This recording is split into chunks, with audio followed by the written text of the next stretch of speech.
Khaliena Ould-Rachid, bonjour. Bonjour. Quelle est la crédibilité d'un conseil de notables sahraouis téléguidé par le Palais Royal? Je ne suis pas tout à fait d'accord avec cette définition. D'abord, ce n'est pas un conseil de notables, et puis il n'est pas téléguidé par le Palais Royal. C'est un conseil royal qui représente l'ensemble de la société sahraoui, c'est-à-dire elle est basée sur essentiellement la proportionnalité tribale. Et la tribu est très représentative au Sahara. Ce conseil n'est pas un conseil élu, certes, mais c'est un conseil qui représente l'essence même de la société sahraoui. Ce sont des personnalités qui sont chefs de leur tribu, qui sont chefs de leur clan. Alors vous dites que vous n'êtes pas téléguidé, mais l'impulsion est tout de même venue du roi lorsqu'il est venu à Laayoune en mars dernier. Absolument, l'impulsion, oui. Sa Majesté le roi Mohamed VI a voulu tourner l'ancienne page de reproches et des querelles entre l'administration marocaine et les Sahraouis. Ces mêmes reproches et cette querelle qui a été à l'origine de la création des Front Polisario et de ce conflit de Sahara. Alors, vous savez qu'il y a de nombreux Sahraouis qui réclament l'indépendance, non seulement parmi les 100 000 réfugiés de Tindouf, mais aussi chez les jeunes qui ont fait l'intifada l'an dernier, chez vous, à Laayoune. Alors, quelle est votre représentativité? D'abord, il n'y a pas 100 000 personnes à Tindouf. Et les Nations Unies viennent de le dire clairement. 90 000. Ils ont dit 90 000, mais c'est une première fourchette. Certainement, il y en a moins, beaucoup moins. Je suppose qu'il y a entre 40 et 50 000 habitants dans les camps.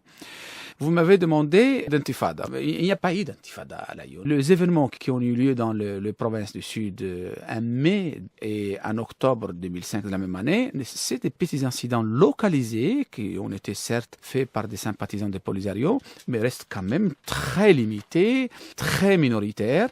Et d'ailleurs, toutes les personnes qui ont été impliquées dans ces incidents, ils ont été libérés dans la dernière amnistie pratiquée par Sa Majesté le roi Mohamed VI. Khaliena Ould-Rachid, si vous êtes sûr de votre représentativité, pourquoi refusez-vous ce référendum d'autodétermination que James Baker a proposé il y a 3 ans? Mais simplement, je vous dis que ce référendum est irréalisable et impossible parce qu'on doit modifier presque tout le Maghreb. Identifier qui habite où, qui est l'origine. Et c'est ça où les Nations Unies se sont empêtrées.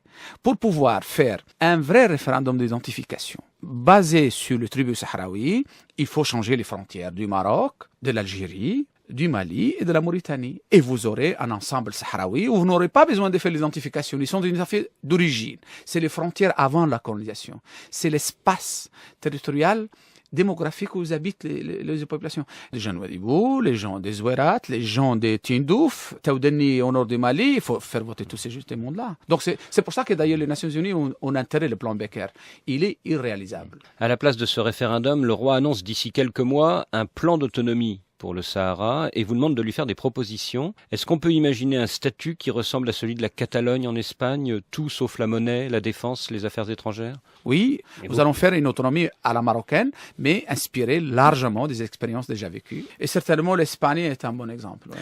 Dans son dernier rapport, Kofi Annan a préconisé des négociations directes entre le Maroc et le Front Polisario, ce qui va dans votre sens. Mais la semaine dernière, le Conseil de sécurité a fait machine arrière. Est-ce que ce n'est pas une victoire pour l'Algérie et l'Afrique du Sud Pas du tout. Et une défaite pour le Maroc? Absolument pas. Le Maroc ne dit pas qu'il a gagné, il a dit qu'il faut qu'on négocie. Ce que je ne comprends pas, moi, c'est que des partis disent on ne veut pas négocier. Comment peut-on admettre ça? Qu'on ne peut pas négocier? Ou qu'on exige qu'on rétablisse le plan Becker?